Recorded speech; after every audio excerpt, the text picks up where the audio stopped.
Heyo there, it's Sven. Today we're going to be continuing the series I've been making on making a saami style knife. Saami style, saami inspired. I'm not of saami descent, so what I'm doing here is not actually saami. It's inspired. Um, so, yeah, in the first episode, I made the sort of sheath. Which will be worked on more later. In the second episode, I made this knife blade, and in this episode, I'm going to be making the handle for this.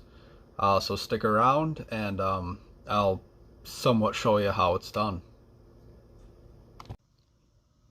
Laid out before you are what we're going to be working with. Um, we have the stuff I'm going to be hopefully making into a handle.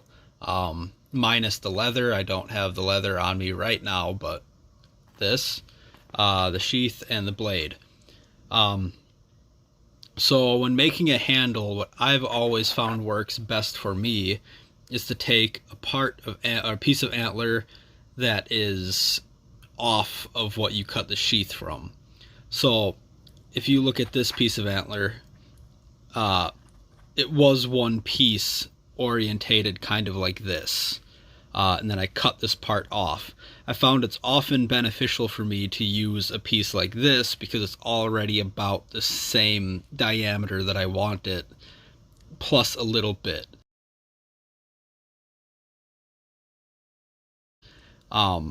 Which works great. In this case, it is big enough, kind of, but it's still going to be a little small, especially when I cut off this yucky part. So I'm going to be filling the gap with some leather and a bit of masurbjörk or birch burl right here. And then maybe I'll make a cap at the end with this piece of antler that's unrelated. And that's just to give that sort of flared end like you can see in this. It's not quite, it might not be quite big enough, but I think it will do the trick. So yeah, you can see they're often decoratively carved too, but usually what you do is you have stacked handles of, say, antler, then in this case wood, and then antler, wood, antler, wood, antler, wood, antler. And then the blade is peened through the end like that. And that's the general thing you're going for. Now, you can also use leather here instead of wood. That's pretty common. You can also use wood in any of these places. Sometimes you can use metal. I don't see metal too often. But you can on occasion. And if you really want that good click, I recommend using antler here. Because something like wood might not offer quite a loud click when you make the sheath, and I'll get into that later. So yeah, right now the idea is I'll take this blade, I'll cut these parts up so I can, and drill them so I can stack them onto the handle accordingly. So I guess I'll get into that. So I'm going to use my same trick as I did last time to sort of make sure I get a level cut. And you need a level cut because it has to line up with this guy flush. You don't want it to be jaggy and whipped around and stuff, because if it's uneven, it won't stack right and it just won't look good. So you want it to be as even as possible so they sit flush. And one way that I do that without having like a band saw or any sort of thing like that is to take like a straight piece of leather or something, and just like I did with the sheath in the earlier one, is put it down like this and then make sure it's as level as you can by eye. Straight, level, even all around. Don't be afraid to spend a lot of time adjusting this. You want it to be even. And then if there's a little bit off and it doesn't sit perfectly flush, you can always put a piece of leather in between, which will sort of make up a bit of the difference. But once you have it what you think is good, just take a pencil and use it as a guide to get a good line across everything. And then when you take that off, check it again to make sure it's straight and level and even to the ground. And then from there you can hacksaw through it, or in my case just use a hacksaw blade. And that should get rid of that yucky nub at the end there. Alrighty, time to cut. So there's the cut. You can see it's fairly level. And I just did that with a hacksaw blade. And then I took a file and just sort of went over the top carefully to make sure any unevenness is gone. That only works so well though, because it is still very level. Let's see if I can get that in shot. It's pretty level, but there's still a gap somewhere. And I usually rectify that by using a piece of leather in between the mating surfaces. It looks good, and it's soft and compressible, so it really just fills those gaps nicely.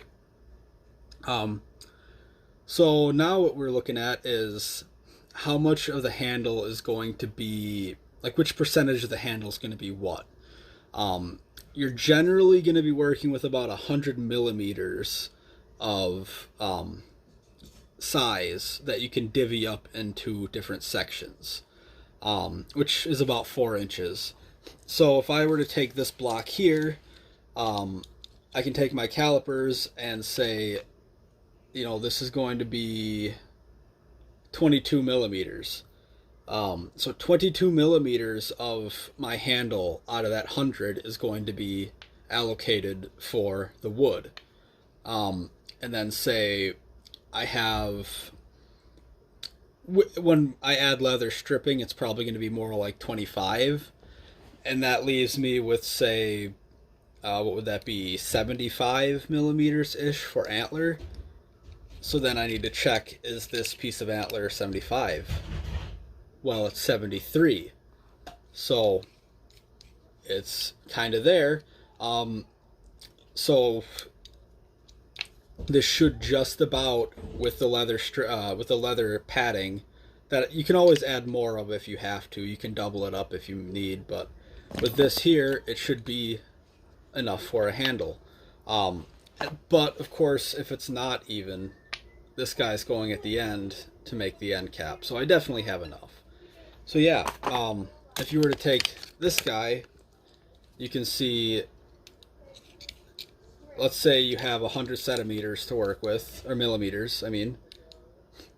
In this case, 11 of it is this antler, and then, you know, 7-ish, 8 of it is that one, and give or take 52 is that one. And as long as that number adds up to about, and of course you can also like take into account these wood strips, like that's 2 millimeters, 3-ish. As long as those numbers add up to about 100 centimeters, keep saying centimeters, 100 millimeters, or about 4 inches, a little bit bigger is not a problem, then you should be good. So yeah, how I'm going to cut this is, or how I'm going to decide is, I'm going to do the math up, see how much I want to be each, and then I'll take my calipers, lock it, and then, you know, put it here, and then I can just scrape a line into it to make sure I have a level cut there, which is what I'm going to do now.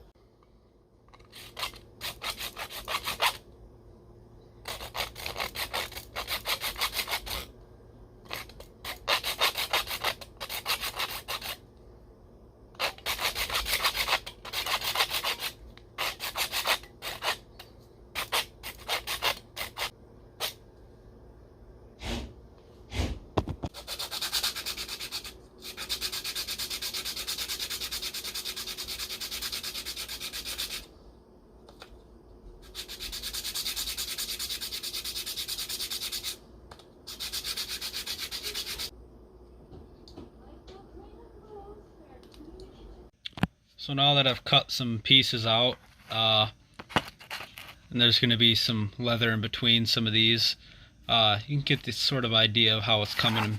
I still need to cut this guy, but yeah, when you drill the hole, you can do it with a drill or chisels, or what I often do is I'll take the actual blade itself and just bore a hole through, and then once it gets towards the end, if there's enough marrow, you can often pressure fit it and the marrow will break out of the way of the blade and sit up very tight and snug, and you don't even need glue.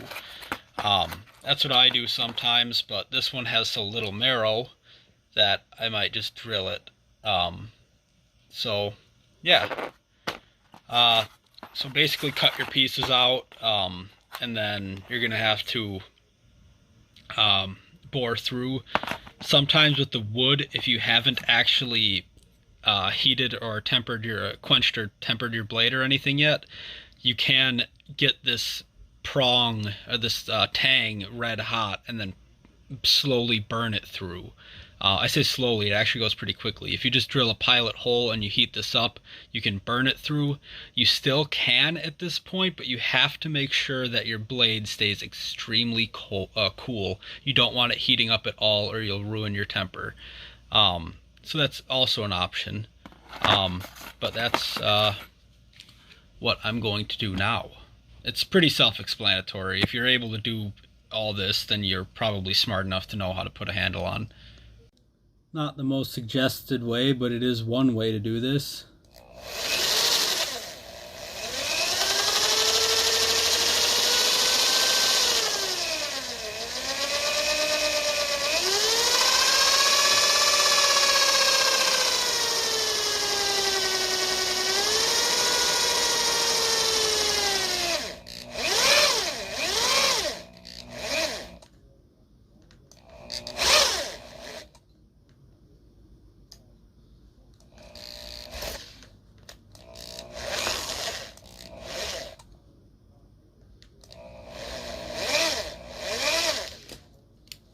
I think that should be good. Make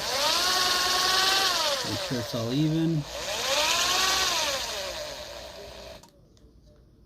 And there we go.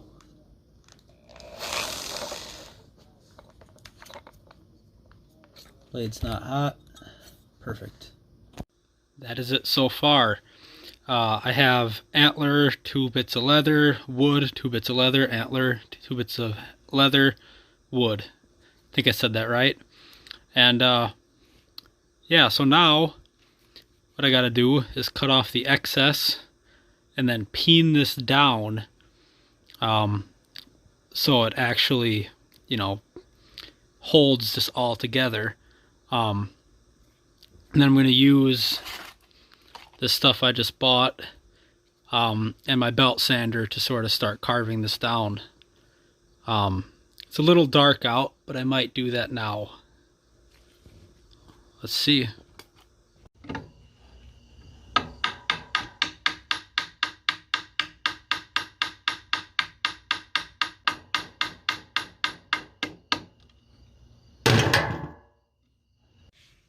I got the handle material stacked now, as well as cut down a little bit by knife. Looks really ugly now, but I'm gonna have to polish that up a bit. One problem I did run into though is I bought belt sander belts to make this go faster, and I bought them 10 inches too short. So it is the rasp and file for me. Okay, time to begin.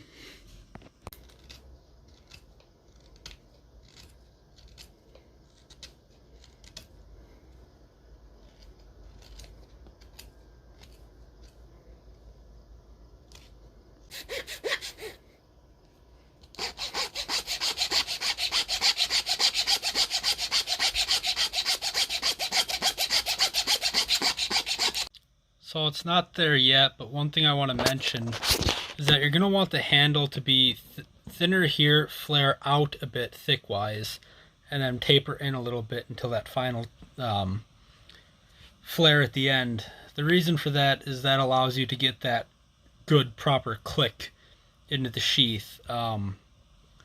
because this little part being a little thicker and then tapering back down again is what allows you to make the leather a little bit smaller, so that way when you force it through, it goes past with a little bit of force. This antler piece clicks against the top antler piece here, and then it makes a click.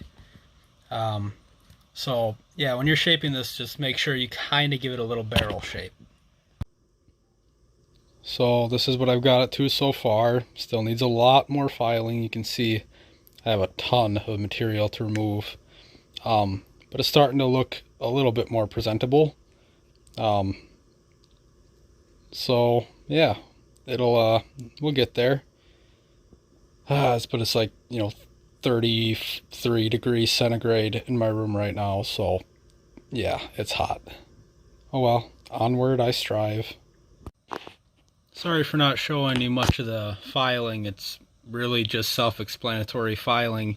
The real difficult part comes when you hit this side and you got to make that little flare. That's actually really easy to do on a belt sander, but it's pretty hard to get when filing, so I'm going to try my best at it. But as you can see, it is slowly turning out, though it still does have a lot of thickness to go. So, onward. I've gotten it to this point now. It has a little flare at the end, a little bulge in the middle. It's just about what you want. It's thicker than I would normally go for, because again, you can see these originals can get pretty slim. But I might just leave it as it is. I'll polish it up and see how it looks and maybe slim it down. I do like how solid this grip is, though. It really feels comfortable in the hand. So I'll polish it up, see if I like it, and then maybe slim it down. We'll see.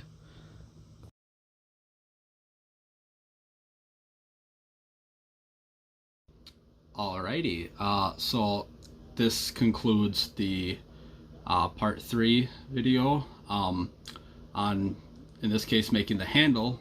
I might thin it down a little more, but that's fine. I can do that off camera if I decide to. But I think it's turning out pretty good.